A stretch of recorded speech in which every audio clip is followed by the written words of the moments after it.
Pour ceux qui n'étaient pas là ce matin, je m'appelle Damien Boyer, je suis réalisateur et producteur. Je m'occupe de la société Orawa Productions, une société de 12 personnes. Et notre passion, c'est de réaliser, de produire des films documentaires, quelques publicités aussi, pour la télévision, pour le cinéma, et particulièrement sur des sujets de société. Des sujets qui nous attirent, ce sont vraiment les sujets qui confrontent la spiritualité et notre humanité. Alors en ce moment, depuis quelques années, on a beaucoup grandi et on se retrouve souvent dans cette situation de rencontrer des nouvelles personnes, d'éventuels nouveaux collaborateurs. Et à chaque fois se pose la question du CV. Et j'aimerais vous inverser un petit peu les rôles cet après-midi et vous parler de mon CV. Mais comme j'ai l'habitude d'avoir des CV bidons, c'est-à-dire avec beaucoup de mythos, je vous propose de la jouer autrement. Je vous propose de faire un CV avec des critères un peu particuliers, parce que moi je suis convaincu que ce sont plus que des diplômes ou même des expériences associatives qui transforment nos vies, qui font qui nous sommes pour se présenter. Moi je crois que ce sont les histoires qui suscitent des émotions, qui stimulent des passions et qui même nous éveillent jusqu'à nous mettre en action. Et ce que je vous propose cet après-midi, ça va durer 20 minutes. Et je remercie par avance les techniciens, l'équipe de techniciens qui vont faire défiler les slides et les vidéos et le chrono. Je vais vous proposer de vous montrer des séquences de ma vie, donc c'est hyper perso. Ce que je vais partager avec vous, c'est un petit peu l'image que j'ai de l'artiste. Pour moi, l'artiste, son devoir, c'est d'être un nudiste émotionnel. C'est-à-dire qu'il a ce devoir de vivre des expériences fortes et de les partager. Sinon, pour moi, c'est pas un artiste accompli, c'est pas un artiste engagé. Je risque d'être un peu radical parce que c'est ma forme. Ne vous inquiétez pas, j'étais charpentier, donc je peux pas non plus enrouber tout ce que je suis. Mais je vais essayer d'amener un peu de finesse et de nuance à mes propos aussi. N'hésitez pas à ne pas intervenir pendant mon intervention, parce que ça risque d'être assez houleux. Alors, pour commencer, voilà, ça c'est moi. Je vais vous proposer ce CV et pour honorer les organisateurs, c'est gratuit. L'idée, c'est d'avoir un autre prisme. Donc, ça sera les histoires, le storytelling. Et je vais commencer par une première histoire. Ça se passe après le meurtre de Nicolae Ceausescu en Roumanie.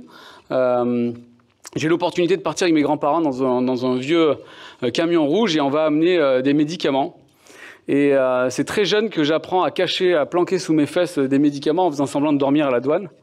Et ça, pour moi, c'était vraiment une expérience qui m'a appris que les lois, c'est une bonne chose, mais on va surtout s'en servir pour actionner, pour se mettre en danger et surtout avoir un impact. En fait, ça a un peu révélé ce que j'attendais depuis longtemps, c'est d'avoir le droit de faire ce que je voulais. Madagascar, quelques années après, j'ai 19 ans. Et on me propose, en fait, je commence une formation pour devenir charpentier. Et on me dit, écoute, il y a une école au Madagascar qui doit être construite dans un orphelinat où c'est une tribu qui refuse en fait les jumeaux. Et les jumeaux sont une malédiction. Et on a besoin de construire une école pour ces jumeaux-là, pour qu'ils puissent avoir une scolarité. Alors moi, ça éveille en moi cette sensation de sauveur, et j'y vais, je communique autour, je vais changer le monde, je vais sauver l'Afrique déjà par le bas, après on remontera. Et j'arrive sur place et je suis vraiment plein de conviction. Hein. Là, je suis pas très bon en calcul, c'est pour ça que j'ai mis des dates. D'habitude, c'est ma femme qui fait ce travail. Et j'arrive sur place, donc Madagascar, 20 heures de taxi-brousse, et l'école est déjà construite. Il y avait un petit problème de communication. En fait, ça coûtait à peu près un dixième du prix de l'avion de le construire avec des locaux. Et là, j'ai pris une grosse tarte, ça m'a juste appris que peut-être qu'on m'attendait ailleurs. Et c'est effectivement ce qui s'est passé dans cet orphelinat. Et dans la culture de cette tribu malgache, les hommes ne parlent pas trop aux enfants, pas à grand intérêt. Et en fait, j'ai passé les 3 semaines qui étaient prévues pour le chantier à être avec des enfants qui m'ont appelé Vasa, puis Papa. Et c'était complètement nouveau d'avoir une relation avec un homme adulte. Je me suis dit, ok, ça c'était une de mes leçons, c'est que j'étais attendu à un endroit un lieu que j'ignorais complètement, une stature que j'ignorais. Et ça va m'orienter pour la suite. On continue les histoires. En 2000, je vais participer à la création d'un festival qui s'appelle Made in France, donc un festival pour évangéliser. Voilà, on n'en parle pas. Ça marche plutôt bien, il y a un millier de personnes. Mais je vais me rendre compte, ça va durer une quinzaine d'années, que finalement, ce que j'étais en train de faire, je le parle personnellement, c'était d'attirer des personnes d'une autre culture, d'une autre foi, sur ma colline. Et ça va beaucoup me questionner plus tard, parce que je vais me rendre compte que c'est absolument l'inverse que je décide de faire les années qui vont suivre. C'est d'aller sur la colline de l'autre, du coup d'apprendre son langage, et vous allez comprendre comment ça va se passer. Alors, justement, changeons de colline, changeons de continent. Pourquoi pas le Canada, ça fait triper tous les Français. Est-ce que la note québécoise est ici? Non, c'est dommage, parce que j'avais un petit retour de manivelle. Là. En fait, j'étais vraiment, à cette époque-là, passionné par les Amérindiens. C'est pas très original, hein, mais je voulais vraiment vivre dans une réserve. Je voulais découvrir la tradition amérindienne, la culture forte. Je me suis dit, il y a peut-être des liens avec ma foi personnelle et tout ça. Et en fait, ce que j'ai découvert avec beaucoup de surprise, quand je suis arrivé dans la première réserve, c'était cet accueil-là. En fait, il n'y a pas vraiment d'intérêt pour des Amérindiens locaux. Il y a quelqu'un qui rigole. Je pense qu'on se moque de moi. Ou de mon ça va. Et beaucoup d'alcoolisme, beaucoup de situations de violence dans les familles, dans les réserves. Et là, ça m'a vraiment questionné. Je me suis dit, waouh, et toi ? C'est quoi ta culture? Et c'est quoi qui pourrait te mettre en danger? Et j'ai continué mon périple en me disant, je vais aller un peu plus loin, je vais aller voir des tribus qui sont peut-être moins alcoolisées, qui ont été moins impactées par la société occidentale. Et donc, je décide d'entreprendre un voyage de 13 mois dans lequel je vais visiter des tribus les plus reculées possibles. Il y avait un grand écrivain qui a écrit quelque chose, donc j'ai complètement oublié la citation. Mais en gros, ça expliquait que soit vous êtes intelligent et vous êtes capable de lire et de vous faire enseigner par la littérature, soit vous êtes complètement teubé et vous voyagez. Moi, c'était la deuxième version. Et donc, j'ai décidé de voyager. Le voyage, l'avantage, c'est qu'en fait, vous êtes dans des endroits très contrastés. Il y a des couleurs, il y a des rituels, et vous êtes obligé de vous re-questionner sur même des questions que vous n'êtes même pas posées. À savoir comment saluer quelqu'un, l'intergénération. Et donc ça c'est super, ce que j'ai pu vivre dans les tribus pendant 13 mois. C'était un projet personnel. Le métier de charpentier, j'avais commencé, j'avais même monté mon entreprise. Mais comme je vous l'avais dit et partagé ce matin, j'avais un peu cette frustration. C'est un magnifique métier, hein, charpentier. Tous les métiers du bâtiment, métier de texture. Mais en même temps, j'avais vraiment envie d'aller plus loin, de raconter des histoires différentes. En fait, je suis du genre à être touché par les histoires et logiquement, j'ai envie de partager. Cette expérience continue et je vais aller jusqu'à faire d'autres films. Ça continue. Je vais monter ma petite boîte de production à l'époque avec mon épouse. Et j'ai cette opportunité en 2015 de rencontrer, peut-être vous connaissez ce photographe français, Yann Arthus Bertrand, qui a fait La Terre vue du ciel ou d'autres films comme Newman. Et je le rencontre au Congo et il me propose de rejoindre son équipe pour un projet. Et là, c'est un peu nouveau pour moi parce que déjà que j'étais illégitime de charpentier à réalisateur, là, je vais travailler dans une équipe qui fait rêver beaucoup de cadreurs. J'avais ce rôle de cadreur. Et il va m'embaucher pour son film. Donc ça, c'est ses précédents films. Il va m'embaucher sur son film Woman. Et là, je vais me retrouver en Inde à filmer des femmes qui ont été attaquées à l'acide par des hommes.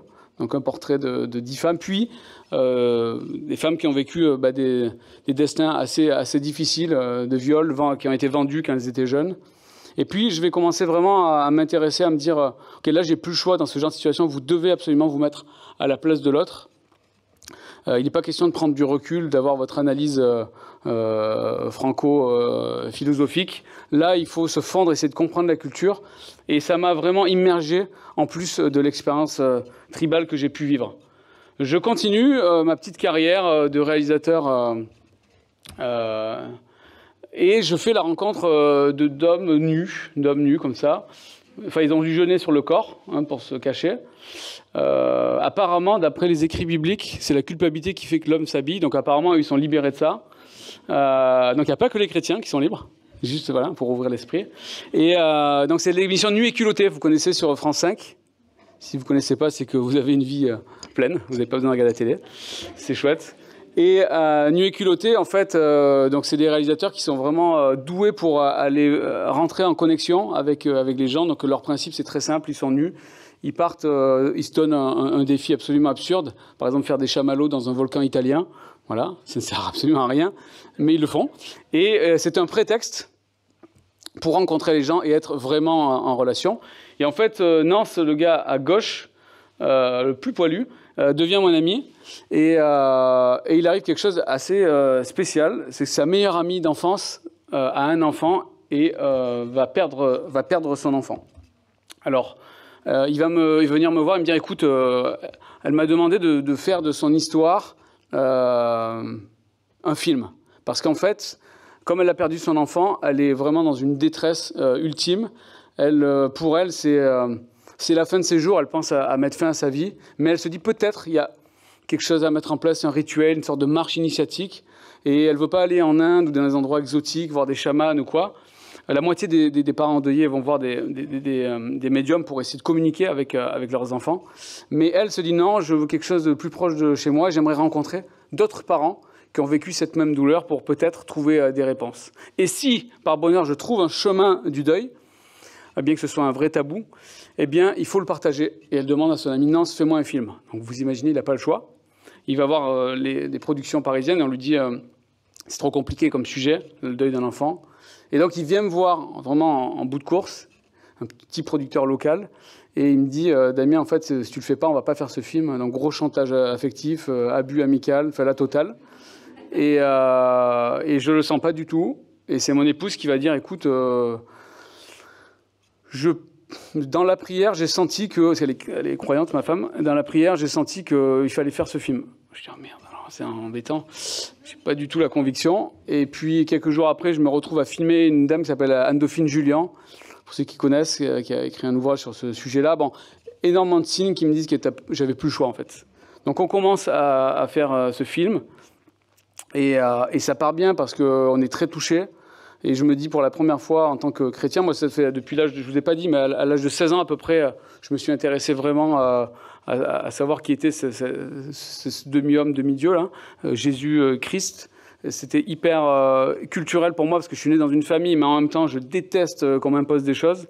Donc, mes prières à l'époque, c'était je veux un truc à la Paul, quoi.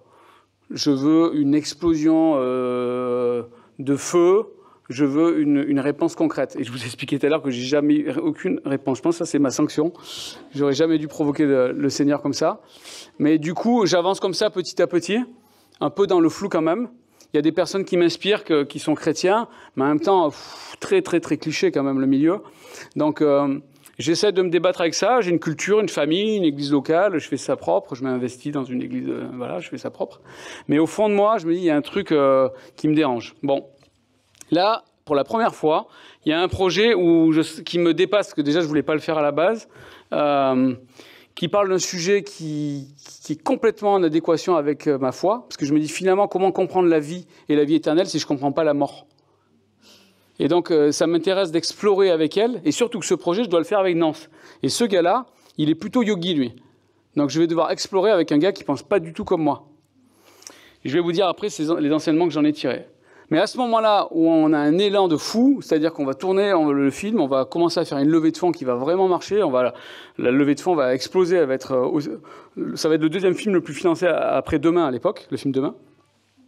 Allez, cadeau, le plateau prend feu. Donc tous nos investissements d'une dizaine d'années, donc on perd une grosse partie du bâtiment. Ça tombe bien, en plus on n'était pas très bien assuré, donc autant dire qu'on n'a rien eu. Et donc là, on se pose une question. Mais je ne vous ai pas fait toute l'histoire. Je repars une semaine avant l'incendie. Je tourne un film sur un cow-boy français en Dordogne. C'est un gars qui était à la RATP, vous le connaissez, il conduit des bus, vie banale. Et sa maison prend feu. Et là, c'est révélation. On doit partir en Dordogne, on va monter un ranch. Bon, et je fais un film sur ce mec-là. Voilà. Et il m'explique, je dis, mais c'est quoi, t'en retires quoi en termes d'enseignement et tout? Il me dit, bah, écoute, le lendemain, c'est dépité, c'est une catastrophe, mais j'arrive chez moi, enfin mon ancien chez moi, il y avait 20 cm de cendre mouillée, vous imaginez l'odeur et tout, et je remue, et je retrouve un objet, le seul qui n'a pas été brûlé, et c'est une Bible. Alors, roussi hein, sur les bords, Et je l'ouvre, je fais ok, ben, c'est beau et tout, mais ça veut dire quoi pour toi? Me fais pas le surspirituel et tout ça, mais en vrai, là, on est entre nous, il n'y a personne. Et il me dit, ben, pour moi, je le vois comme quand même un signe, Dieu qui me dit, t'inquiète mon gars, je vais jamais te lâcher. Une semaine après, c'est moi qui est spectateur des flammes chez moi, et je me sens comme préparé à cet événement. On est sur un sujet du deuil, je perds presque mes enfants dans l'incendie, on a quelques minutes pour les sortir, et en fait j'ai un énorme sentiment de reconnaissance qui m'envahit à ce moment-là. Et c'est un gros déblocage pour ma vie, alors qu'on a l'impression d'aller bien. On se dit, en fait, on voit trop petit. Je dis on parce que c'est avec mon épouse. Et on se re-questionne et on se dit, mais qu'est-ce qu'on a reçu finalement de Dieu? Parce qu'on fait vraiment partie des grands privilégiés. J'ai eu 2 parents qui sont restés ensemble, mon épouse aussi. Énormément d'amour, encouragement à l'américaine. Depuis tout petit, peu importe ce qu'on faisait, ça marchait, quoi. On nous disait go, go, go. Pas de problème de santé. Et on a des enfants, enfin ça marche, ils sont vivants encore. On n'a pas pris de grosses raclées par la vie. Et là, on prend conscience, on se dit, si nous, dans cette stature-là, on ne se met pas en danger réel, on ne prend pas des risques, qui va le faire en 2019? C'est-à-dire sur la planète, on fait partie quand même de toute petite population. Et là, on s'énerve un peu. On s'énerve dans le bon sens du terme. On se met en route. Et on va continuer ce film. Et là, ce qui va nous animer, c'est qu'on a découvert une vraie souffrance. On va faire un tour de France. Et j'appelle tous mes potes cathos évangéliques. Je dis, les gars, ouvrez-moi des salles de partout. Il nous faut des lieux pour accueillir des gens que vous ne connaissez pas. On va parler de la mort. Et je suis hyper reconnaissant parce que tous les potes ouvrent leur église, hyper équipés, comme aujourd'hui, là, c'est le top. Et ça cartonne, c'est rempli de partout, quoi. Il y a une série de trucs absolument impossibles qui se passent. On va se retrouver dans des situations où il y a des yogis, bouddhistes, machin, et tous, ils viennent me voir, ils me disent « Ah, mais il faut qu'on prie ce soir et tout. » Je dis « Non, mais en fait, on n'a pas la même... » Enfin, et on sent qu'il faut prier ce soir. Et du coup, c'est emmerdant parce que moi, j'aime bien quand j'ai un projet que j'atteins. Mais quand vous atteignez des objectifs que vous n'êtes pas fixés, ça, c'est pas si valorisant. Et du coup, j'étais un peu décontenancé. Et donc, on fait ces soirées, et puis ça enchaîne, et puis des trucs impossibles qui arrivent. Je rencontre un des directeurs des plus gros financeurs du cinéma en France, qui va m'ouvrir des portes, enfin, des trucs impossibles. Donc tout le monde sait que c'est un miracle, mais ça nous dépasse largement. Et là, on dit, ok, là on est porté, tous, on est d'accord, tout le monde, toute l'équipe. Ça veut dire qu'il faut qu'on aille encore plus loin que ce qu'on imaginait faire. Donc, on voulait en faire un film pour la télé, on se dit, il faut en faire un film pour le cinéma. Manque de peau, les distributeurs disent non, c'est trop tard, ce sujet est trop dur, c'est pas vendeur. Eh bien, on devient distributeur cinéma, du coup, la petite boîte qu'on a va avoir l'agrément. Et on va continuer comme ça. Alors, par contre, on va se retrouver dans des situations très compliquées. Comment faire des films sur la mort, donc sur la spiritualité, où on aborde les sujets de l'éternité, de notre propre rapport à la mort, donc à Dieu ou au Dieu, avec des gens, avec des amis proches. C'est ça qui est emmerdant, en fait. C'est que c'est devenu des vrais amis qui ne pensent pas la même chose. Et je me retrouve ce soir-là, c'est pas ce soir-là, c'était une journée entière qu'on a passée dans la grotte, avec un yogi. Alors, on avait fait une négociation entre Nance et moi. Je vous parle comme s'il était là, hein. On se parle de tout ça ensemble. Je lui dis, moi, j'aimerais bien quand même qu'il y ait un regard évangélique un peu chrétien sur la mort dans le film. Voilà. Et toi, je te laisse ta partie yogi. On est en mode négo. Bon. Donc ça se passe, et on attaque. Je dis par contre, on a des limites, vraiment. Moi, les gars qui appellent les esprits et tout, j'arrive pas à ça. Ça me dépasse. En fait, je suis pas au clair avec ça. Je sais pas t'expliquer pourquoi. Parler aux morts et tout, je sais pas si c'est vrai. Enfin, j'ai mon idée, mais théologiquement, je n'ai pas beaucoup d'armes pour me défendre non plus. Mais je veux pas ça, s'il te plaît. Il me fait « Ok, je te comprends, on est dans le respect, bienveillance, tous les mots à la mode, là. » Et on arrive dans la grotte, et on invite ce mec, ce yogi-là. Incroyable, ce gars, André. Et il est avec Amande, qui a perdu son enfant, et arrive le fin de l'interview, il dit « J'ai quelque chose pour toi. On va faire un rituel, on va appeler Ananda, l'esprit de lumière, qui va libérer ton enfant dans l'éternité. » Et moi, je suis dans la caméra, je suis là « Oh, ça part en sucette, là. Wow. » Et donc, est-ce que 19 minutes, c'est vraiment le temps? Ça fait... Oui, tu peux... D'accord. D'accord. Et donc, je parle à Nance, il y a un problème, vraiment, on ne s'est pas compris. Il fait, non, mais ça, c'était pas prévu et tout ça. Et là, j'ai mon cadreur qui est aussi un chrétien engagé, il me regarde, il fait... Il y a toute sa culture, son histoire huguenote qui ressort d'un coup. Il veut ressortir de la grotte. Et on ne sait plus quoi faire du tout. Et là, j'ai 2 minutes pour réfléchir. Je dis, Seigneur, on est complètement dépassé. Qu'est-ce qu'on fait? Et c'est rare d'avoir ce genre de paix, mais là j'ai la paix, il me dit il faut faire le boulot, il faut qu'on le fasse bien pour honorer les gars, parce que ça nous dépasse. Donc je dis on filme, on fait un truc qui tabasse les gars, on verra après. Donc on fait des images et tout ça. On sort de la grotte, donc bien sûr il y a excuses et tout, désolé, putain, je ne pense pas te mettre dans une situation, on sait que c'est votre limite les chrétiens et tout ça. Mais il dit ça nous a touchés les gars, ça nous a touchés parce que vous êtes allés sur notre colline, dans un endroit où c'était impossible pour vous, vous allez filmer des gars qui parlent aux morts et aux esprits ancestraux, et vous l'avez fait par amour pour nous. Et là, on se dit, wow, on est en train de glisser quand même, là. Mais c'est beau, c'est beau. Et il dit, est-ce qu'on peut continuer à parler? Parce que j'ai d'autres trucs que j'aimerais te dire aussi. Voilà. Nous, on a fait un gros effort de s'intéresser à ta foi chrétienne pour comprendre le film. Par contre, on a un peu l'impression que toi, tu t'embalèques royalement, que ça ne t'intéresse pas beaucoup. Et là, je prends une petite tarte. Vous allez voir, il y en a une autre qui arrive derrière. On continue le film. Et vous vous rappelez de la négociation, on va placer des chrétiens dans le film. Bon, on va faire 4 heures de marche, on arrive à une chapelle, un lieu hyper symbolique et tout ça. Et l'interview se passe pas très très bien. L'interview se transforme en prêche et on se rend compte que en fait ça marche pas du tout. Donc on arrête le tournage, excusez-nous, ça part en prêche. En fait on sent que oui, c'est un peu forcing. Est-ce qu'on peut rester sur vos histoires à chacun? Vous avez perdu un enfant, c'est extrêmement violent et parlez juste de vous. On arrête le tournage, il y a un musulman qui est là aussi, il fait ça marche pas, le yogi ça marche pas, et nous les évangéliques ça marche pas non plus. Donc foirage total. Et le soir, Nance vient me voir, il me dit il faut qu'on parle vraiment là. Ce qui s'est passé là, c'est grave. C'est que, alors il me parlait comme si c'était moi, mais je l'ai pris comme si c'était moi. Ta culture, ton monde là, il y a extrêmement de choses belles chez Jésus, tout ça. Mais là ce que vous avez fait, c'est que vous avez essayé de coloniser l'esprit de cette personne endeuillée. Vous essayez de rentrer dans sa tête, dans son cœur par des arguments. Pourquoi? C'est une proposition, vous ne faites pas plus confiance à l'esprit de votre Dieu qui fasse le job. Voilà, ça c'était la fessée. Et là, je l'ai vraiment pris pour moi. Et ça s'additionne à ce sentiment un peu plus jeune, vous vous rappelez, des festivals, où je sens que, purée, on est en train de forcer un truc. On continue l'histoire et finalement le film va sortir et le film il va devenir premier documentaire sur Halluciné pendant plusieurs mois.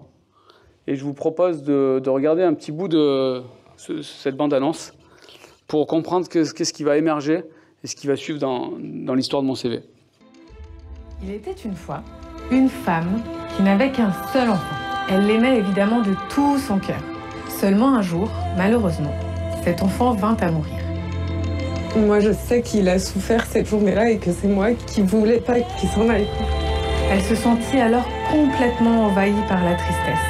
Elle ressentait une douleur immense. Je peux pas dire aujourd'hui que j'ai vraiment accepté, quoi. J'aimerais bien pouvoir me dire qu'on peut se reconstruire. Elle voyagea de village en village. Elle parcourut tout le pays. Donc, comme tu m'as demandé, c'est des gens qui viendront à nous, des gens qui ont perdu un enfant, qui ont traversé cette épreuve et qui ont des choses à partager. On va passer par les plus beaux endroits de la Drôme. Et puis avoir quelques surprises sur le chemin. Pour toi, qu'est-ce que c'est la mort? Comment est-ce que tu as trouvé du soutien? Je me sentais coupable de vivre encore. Je donnerais tout pour ne pas avoir vécu cette épreuve. La souffrance était insupportable. Je voulais y mettre fin. Qu'est-ce qui a fait que tu as tenu justement jour après jour, qu'il y a eu d'autres pensées qui sont venues et qui étaient plus fortes que ça? Qu'est-ce qui t'a aidé à te reconstruire? Faire son deuil, pour moi, n'a absolument aucun sens, parce que ça suppose qu'on commence quelque chose et qu'on le termine. Il y a cette intelligence de ton esprit, de tout ton être, qui œuvre jour après jour à reconstruire, et ça va ouvrir des portes que tu penses fermées à tout jamais.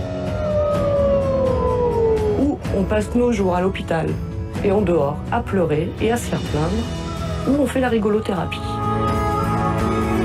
Les vivants ferment les yeux des morts et les morts ouvrent les yeux des vivants. Je voudrais dire à tout le monde, mais oui, ça vaut le coup de vivre, ça vaut le coup d'accepter. Le monde, fais tout ce que tu peux pour vivre.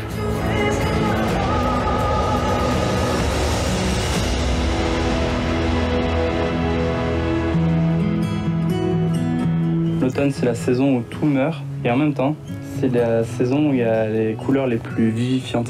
Il y a le plus de vie.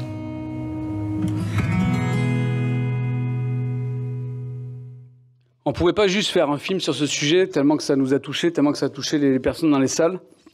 Et c'est à ce moment-là où on sent qu'on doit aller plus loin que notre simple appel d'artiste. Et c'est à ce moment-là où on va devoir décider si on est engagé vraiment ou pas. Pour nous, avoir un nombre d'auditeurs, de téléspectateurs au cinéma ou à la télé sur France 5, ça suffisait pas. On était là devenu responsable d'un sujet, une vraie mission. Alors on a décidé de monter, grâce à une agence de com qui nous accompagnait, vous connaissez peut-être, une agence très engagée qui est partenaire Progressive Media. On a lancé tout un site internet pour les endeuillés en France. En fait, les endeuillés, c'est 2,5 à 4 millions de nouveaux endeuillés chaque année. Et il n'y a quasiment rien qui est fait pour eux. Donc on a lancé cette plateforme, Mieux traverser le deuil, une plateforme d'écoute, 7 jours sur 7, pour écouter les endeuillés, du contenu gratuit. Depuis le démarrage, on a 700 000 personnes qui ont pu être aidées, soit par du contenu, soit par de l'écoute. Et on a continué à produire avec cet élan-là. Le prisme, si je peux le dire comme ça, qu'on a choisi avec la boîte, c'est de se dire qu'on veut faire des films qui touchent la vie des personnes, qui nous touchent les premiers, qui toucheront peut-être les autres, et qui puissent créer de vrais changements de vie.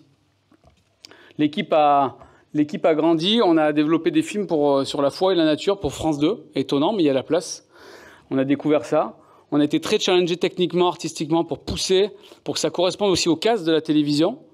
Mais on a accepté aussi d'apprendre à aller sur la colline de France Télévisions aussi, avec leur code pour que ça parle aux gens. On a donc notre plateau et l'équipe qui a grandi, on est une douzaine de personnes maintenant, comme je vous dis. Et en fait, pour nous, c'est un vrai apprentissage de se dire, soit on la joue tous solo, on a une petite carrière de réalisateur, de monteur, soit on la joue ensemble. Et on est un peu en train de réinventer le monde de la production audiovisuelle, en tout cas du documentaire, où on a embauché sur du long terme une équipe durable. Et en Rhône-Alpes, on est la seule boîte qui fait ce genre de travail. Et en fait, ça nous ouvre des portes pour faire des fois des films moins chers, pour être beaucoup plus réactifs. Et on réinvente même les métiers. C'est-à-dire que l'auteur, le réalisateur, qui est la star dans le documentaire, il est dilué à travers le monteur, à travers le journaliste. Et on réinvente un peu les métiers. Notre objectif, c'est vraiment que ça puisse toucher les cœurs. Donc, on travaille dans cette idée-là. Il y a un copain qui est dans la salle qui s'appelle Émile Duport, sans le citer, qui est venu me voir il y a quelques années, qui m'a dit « Est-ce que tu serais chaud d'aller un peu plus loin ? Est-ce que tu serais chaud d'aller sur un sujet qui n'est pas hyper facile à aborder, c'est le sujet de la prêtrise. Toi qui es évangélique, c'est pas mal, non ?» Et donc il m'a lancé cette provoque et j'ai décidé d'écouter son défi. Je suis parti vivre en immersion avec plusieurs prêtres.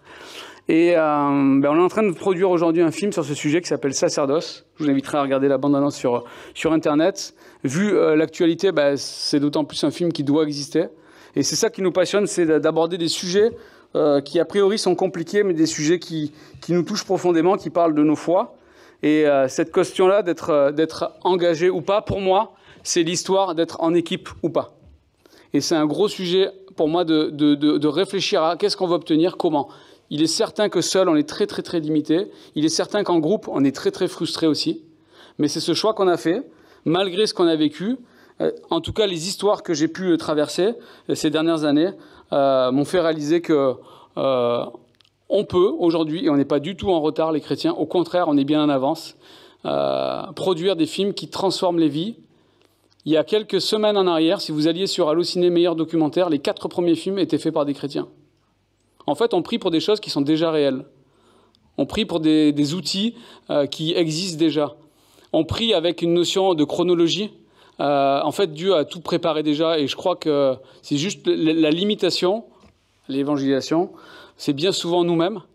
Et en tout cas, on est en train de le découvrir au fur et à mesure. Aujourd'hui, je suis persuadé que le pouvoir d'histoire est extrêmement puissant.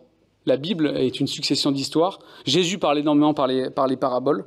Je suis convaincu que les histoires peuvent, moi je crois qu'elles doivent, et on a cette responsabilité de susciter des émotions jusqu'à nous pousser à l'action. Et j'ai envie de terminer par cette question. Et vous, avec vos histoires, vos traversées de vie, vos deuils, vos souffrances, vos victoires, qu'est-ce que vous faites de votre histoire pour les autres ?